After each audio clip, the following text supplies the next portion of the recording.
What's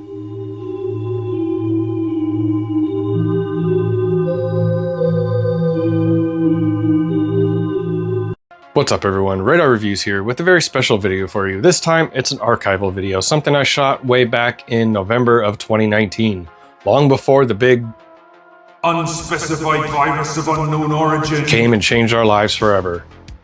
The world was so much better then, everything was great, we were so free. So this was a Q&A following a screening of Once Upon a Time in Hollywood, and that film had already been out for a few months by then. It was already almost on its way to Blu-ray and 4K at the time, but I lined up at 7 or 8 in the morning for a showing that started at 2. Then the lady got up and started introducing Quentin Tarantino, and I was fumbling with my phone or, paying attention to getting the shot right. And you'll notice when this video starts that Quentin's basically standing right off to my left. Dumbass! That's not the only interaction I'll have with him that night, because after the screening and people spilled out onto the street, everyone started asking him for an autograph. I've never seen people mob somebody like that, and so they mobbed him and just moved with him as he's trying to get to his car. Sure enough, I had a Mad magazine that was one of the supposed last ones that was a prop for the film. You see it in the film as well. So I'm in the back and I'm thinking to myself, I'm never gonna get this autograph. There's too many people, he's gonna get to his car and leave. Something came over me and I just said, "Hey Quentin, would you sign a Mad magazine?" He stopped with these crowds of people around him. He turned around and looked at me dead in the eye and said, "Yeah, sure, you got a pen?" And he signed my Mad magazine. What can I say? As a big fan of Quentin since I was 15 back in 1996, that made my year. You goddamn right. The following interview, featuring Brad Bird of Pixar and Mission Impossible fame, along with Quentin Tarantino, took place at the San Francisco Roxie Theater on 16th Street in the Mission. There were times during the Q&A that I had to stop recording and do things with my phone, so you will see some weird edits, and some of them are in mid-sentence, some of them are just kind of jumping topics. So I will say, please try and forgive that, as I hope the content in its entirety will overshadow any of the editing. So without any further ado, let's get into it. Quentin Tarantino.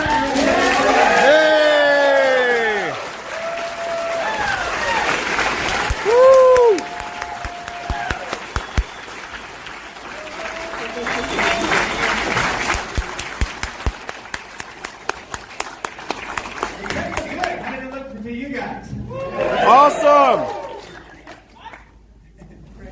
All the right order. Yeah. I love this movie. I was really depressed about this year in film, and then it arrived to save the day. Oh, man. And I was so happy. I saw it several times, and then it seemed like a flood of really good movies came out in its wake. This is going to be a really good. I won't say anything about awards yet. I don't want to jinx anything, but I love this movie. Yeah, no, I don't want to jinx anything either, but I saw The Irishman in London when I was in London. I just happened to be walking down the street and it was playing at the Curzon, and I go, "Oh, when's the start?" I didn't even know it was playing in the theater. When is the start? In 5 minutes? Fuck yeah, okay. I thought it was terrific. Great. So you got this idea while shooting Inglorious, is that right? And not so much Inglorious. Actually, I think the first time I put pen to paper was the idea of the actor and the stunt. Yeah, it wasn't on Inglorious actually, but actually now I'm thinking about it, it was sometime after Death Proof that I think was the very first time I put pen to paper and started kind of exploring the idea. But what it was happened, it was on a movie. I keep it ambiguous. It was on a movie that I was doing that had a kind of older actor, and he had a stunt guy that had been his guy for about 8 or 9 years or so, and there was really nothing for him. So but then one day the actor came to me and he goes, "Look, I got a guy. This has kind of been my guy for the last 8 or 9 years. This is my stunt guy. Now, I haven't busted your balls about it because it's not really nothing for him. But that gag coming up on Thursday, he could do that. So would you mind, if I let him come in for the day to do that bit? Yeah, sure, no problem." And so the guy showed up, and one of the things about it was you could tell that 8 years ago, 6 years ago, even 5 years ago, that they were probably a perfect double. You could probably shoot close-ups of the stuff. All right, I mean, just boom. All right, well, that day wasn't the day. All right, they'd kind of grown apart a little bit, and it was also kind of funny because I'm used to, the stunt guys, everybody on the movie, working for me. Okay, this guy was not working for me. He was working for the actor. But, the actor told me stories about, when they worked together and stuff. And I kind of saw, like, the whole history of their career together. In the way they talk to each other. Yeah, and there was this one time, they only worked for one day, but it's like they're both dressed in, like, identical outfits, because that's what you do. They're dressed in identical outfits, and they're sitting in two director's chairs together, two old duffers. And they're sitting there just shooting the shit with each other. Like, I'm sure they've done a million times, on sets, going back for 10 years, every day. That was kind of part of his job, was to kind of keep the guy company. And again, dressed in, exactly alike, because they're both wearing each other's costumes. Yeah, exactly. And then, but I really can't get over the idea that they were dressed in the exact same costumes with an attempt to do the same hair. And so I'm just sitting there talking, and letting this guy shoot the breeze.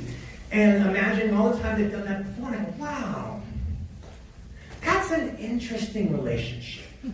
There's a whole interesting story there. If one day, I've always wanted to do a movie about Hollywood, about the making of movies or something like that. And if ever that day comes out, then I think this would be a good way inside the story. This would be a good way inside. And so then I just kind of I'd work on it in between projects, for a little bit, kind of move the rock up the hill, and then put it aside and do the next thing, and then just and this last time after Hateful Eight was the time that I actually took it over the finish line.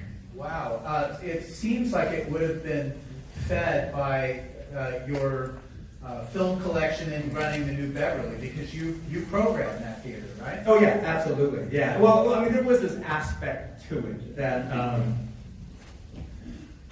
because I was in 1969. I was 8, so and I knew what Los Angeles was like back then, because that's when I was there. And watching old Western reruns on television during the day and the syndication, and knowing what the TV guide looked like and all that stuff, and also being interested in that stuff. So kind of following actors. I mean, I would watch every time John Saxon would guest on an episodic TV show. I'd watch it, whether it was like one of his 9 Gunsmokes or a $6 Million Man episode, or where he plays the vampire. Seems like a John Saxon. Yeah. Or he plays the vampire on the Starsky and Hutch. I would collect those kind of follow those kind of actors. So there was this aspect when I started. Oh my God! As I'm writing this, I'm really kind of getting into it. I'm like, wow, this may be the movie that I've practiced, that I've never been more prepared to write, because I've just spent my entire life putting all this shit into my head. All right? So, and I'm making references that, all the people who are going to get them are like 72 or 73 or 74. All right? Or really geeky. Yeah, or really geeky like me. I mean, that was actually really cool, because actually, whenever I gave the script to one of the old timers, that were around in that time, whether it be Bruce Dern, or when Burt Reynolds was going to be in the movie, or Kurt Russell, who actually was there at this time, except he was a little younger, but he went through this whole time. He was on the Virginia, and he was on all the shows. And High Chaparral. And so I couldn't wait to hear what they thought of it, because this was their time. Right. Well, it seemed to me that your last 2 films were Westerns, and Westerns confused this movie. There's and I'm old enough to remember when there were a slew of Westerns on TV. I mean, every other channel seemed to be a Western. Yeah. And there's something even about the Westerns that were, in the movies, Westerns were starting to move out of favor. And the Westerns that were around, a lot of them dealt with the end of the West. You think about Wild Bunch or Butch Cassidy. It's all about it's going to be over soon. What was it about the Western that made you want to kind of frame this movie in that? Well, as time has gone on, I've always liked Westerns. I mean, Sergio Leone is my favorite director and everything, but I've always liked Westerns. And I just had done 2 before this. And so the idea to invest as much time and effort as I did into the Lancer episode was sort of my way of actually getting to do a third Western, but kind of sneaking it through the back door.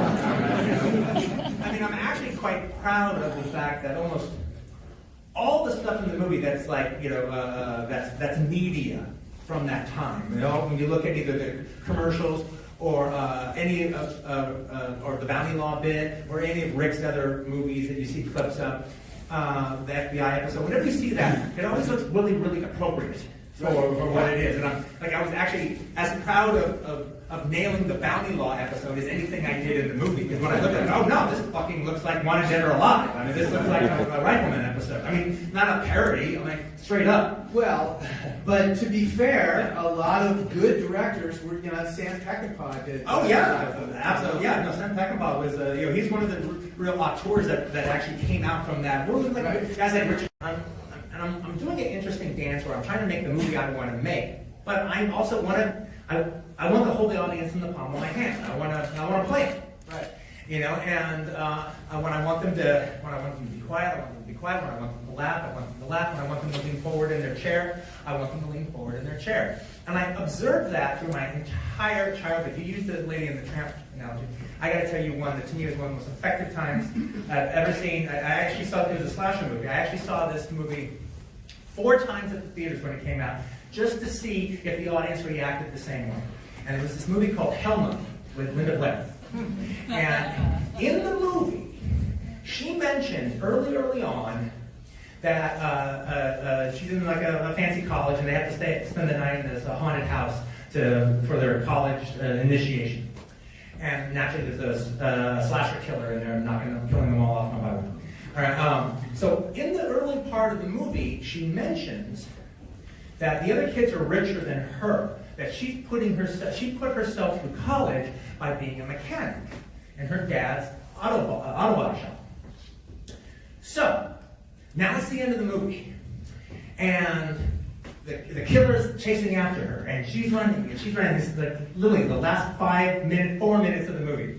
All right, and then she gets to the car, and we see the killer in the rearview mirror, and he's lumbering after her, and he's got his knife, and then she starts the car. And we've seen that moment a zillion times before. And then all of a sudden, she gets out of the car, opens the hood, and starts jiggling with the motor. And then there's like a what? And then in unison, 4 different times, the audience said, "She's a mechanic!" And I have actually screened that movie for audiences at least 3 different times since 1981 or whatever when it came out. And even 20 years later, 40 years later, the whole audience goes, "She's a mechanic!" It's one of the greatest moments I've ever seen in any motion picture in my entire life. Woo! I remember my sisters saw Charade, and there are people here who have not seen Charade, right? Oh, damn it. It requires that I have spoiler. Cover your ears if you haven't seen it. They saw the movie, they loved it so much, they went back a second time, and early, before the secret is revealed, only people who have seen Charade should listen to this now. They would start whispering, "I wonder if it's the stamps. It's the stamps. Maybe it's the stamps." And then suddenly, they heard it spread throughout the audience. "Oh, it might be the stamps. It's got to be the stamps." And then it, of course, was revealed that it's the stamps. It made them look really smart, and it was total bullshit. Right. Hey, but that was also, one of the things you can just see in this theater. This doesn't have that stadium seating shit that I don't like. All right. But consequently, one of the things is, people go, "Oh, I want the guys having my way." You get it. You move like that. You move like that. All right. But what can happen, and the way you guys are sitting right here, and what you're talking about, is a little forest fire effect. Right. Not supposed to say fire, I'm trying to move it. Metaphoric forest fire effect can reaction. Yeah, can hit an audience, all right? And one person laughs, and that leads to something else, and that leads to a whole wave of laughter. That's interesting that you bring that up because stadium seating is terrible for comedy. It's horrible! Yeah, It's, because you can't hear the laughs. They go straight out. They don't go to anybody. They don't go to anybody, and the people aren't affecting each other. And especially when you get to these like fancy seats where everyone's sitting in lazy boys, and everyone's almost like in a first-class airplane, just in their own little world. All right, I have the lazy boys.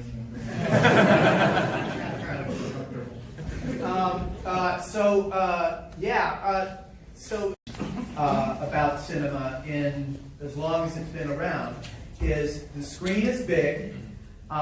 You start a film and you have an audience of strangers and there's no stopping. And that's the primary thing. And I've even seen on social media some people being really upset that they can't use the pause button right away. Like, I want, that's my movie. I paid for that movie and I'm gonna watch it the way I want to watch it, and I don't even want it to be in the movie theater. And I'm thinking, there's a short little window of time.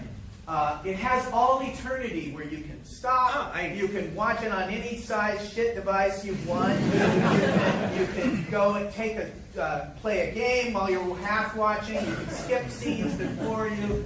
It's going to exist in that state forever. Right. But there's this tiny window where the filmmaker has something to say about the Presentation, film. yeah. Well, I mean, look, people who say that, well, then we don't need you. Stay home and, we'll watch the stuff on Blu-ray or on your streaming device or streaming whatever. All right, we don't need those things. All right.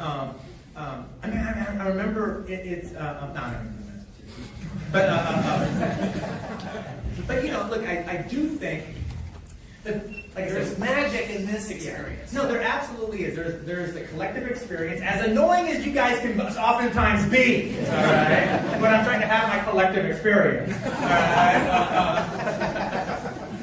When it works, I wouldn't trade it for anything. Yeah. And there's actually been, and by the way, there is a little bit where Hollywood people are talking a little bit out of one side of their mouth. And what I mean by that is, for the last 12, so they have 4 yeah. For the last 12 years, most people in Hollywood watch movies not at the theaters; they watch their screeners. Right. All right, at the end of the year, most of the stuff that they're voting for, they're watching it on their screen, so they're doing exactly what they're saying. That, oh my God, heaven forbid, no, it's the real people going out there and paying money, all right, and standing in line, and raising the unwashed masses, but there isn't. I mean, to put a more optimistic look at it is, well, I don't know what's going to happen in the next 7 years. I do know that everything that I kind of loved and held sacred kind of went away. All right, in the last 20 years, Single screen theater. Well, that's for sure. All right, but also the hardback. There was the hardback book, and then there was the paperback that would come out afterwards. All right, now actually it's the paperback that's gone. All right, no, if you're gonna buy a book, you got to spend $20. All right, and you get it. All right, I mean, there was a time when the long-playing record album was its own art form. That doesn't exist at all anymore. Right. And song order meant something. Song order meant every fucking thing. All right. And so we've watched. There used to be a time where people could actually afford to go to theater and plays. And now if you go to a play in New York, it's not made for New Yorkers. It's made for the tourists, and that's why it's all these big revivals and musicals. And it costs at the least $75. Usually like $125 or $150. If it's Hamilton, forget about it.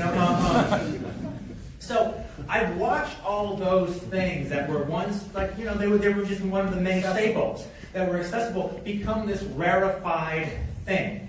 And to put a happy face on it, with all of them biting the dust as a practical entertainment force for basically just regular people, movies have been the thing that have actually withstood it.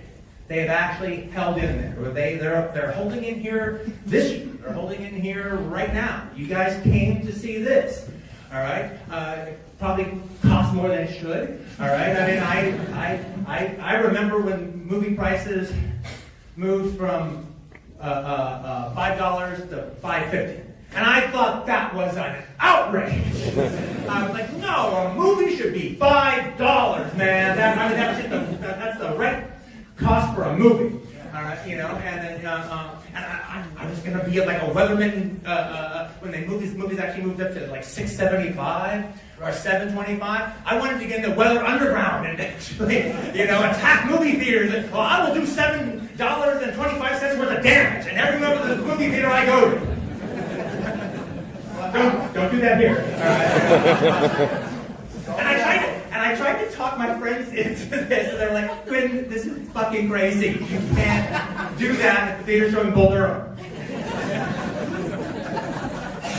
Well, I feel like, you know, been ruined by the multiplex because there used to be a line outside in movies, and the line would all be buzzing about the movie they were supposed to see. Absolutely. I'll tell you the last time I had that, where it wasn't like a special screening, but the last time I had that, where like I went to Westwood on the weekend when a big movie opened, and I made it a point to stand in line because I thought it would be like exciting, and it was. The last time that I had that experience that I had all through the 70s and the 80s was Independence Day. Wow. You know, and it was like, you know, it was at, you don't have to plot Independence Day. It's fine. But I'm telling you, it was 15 times better for having stood in line, all right, for like an hour and 15 minutes. And it was also kind of cool because it was at the Village in Westwood. It was, you know, the movie takes, you know, when Sharon goes to the movie, she goes to the Bruin, it's across the street, the one playing the pendulum with George Papard. But I can't tell you how many movies that have a line would go around the block all the way like 6 or 7 blocks from the box office. I remember standing in, you know, for the Village West of the line for Altered States, and everybody was so excited, and it was just so buzzy. All right, and then you'd see the people get let out. All right, from the other show. I remember going to the Avco Cinema in Westwood for the opening day of Aliens.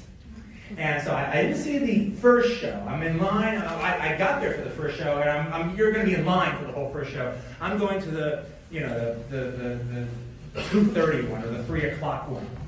And so the line goes all the way down the block. Everyone is just so buzzing about what we're going to see. We're so excited.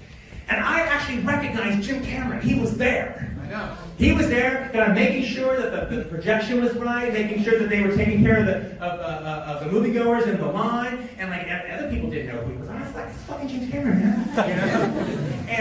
And we were so buzzing, and then you saw the movie, and then man, it delivered beyond our expectation. I mean, that was a rock concert. That wasn't a movie. That was a rock concert. Yes, I've had that happen a few times too. I remember I saw Casablanca on TV, and I thought it was so great I had to see it at a revival house. And I saw it in Hollywood at a revival house, and it was sold out. And the only seats I could get were in the front row, so I'm like looking at it like this. But it was like the Super Bowl of film, because there were more great lines in that movie than any movie ever made. And each one that happened, the audience just went, woo! It's like they've just seen somebody throw, you know, an 85-yard touchdown. Well, you know, I even remember like one of the things is like when you get to a movie theater and the place is just all like it's all jam-packed, all sold out. The only seats are like there's ones way over there, way over there. So like, you know, if this is the screen, looking at it like that, and you're like, oh my god, this is gonna be fucking terrible. And then every single solitary time, even when I didn't even love the movie, every single solitary time, 5 minutes, 10 minutes in the movie, I'm not thinking about it. I'm not even thinking about it. The lights go up and I go, oh shit, yeah, I was watching it like that. Well, I want to thank you not only for coming here, but making a fantastic film. I love this film. I wish you all the success in the world.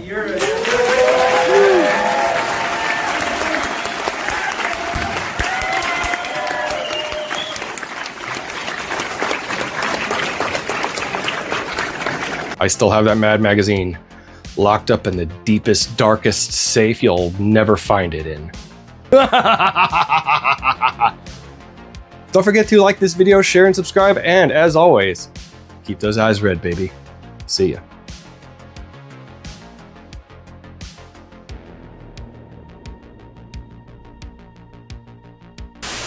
Motherfucker, I'm trying to watch The Lost Boys, you know? That soda ball been here forever. What? Oh, really?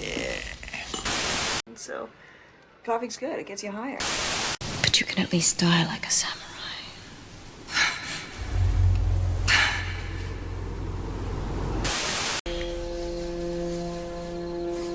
I know.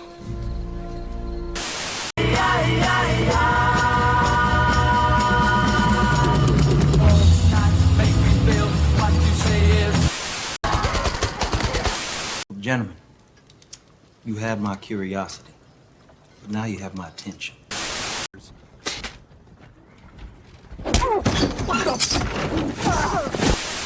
What the fuck?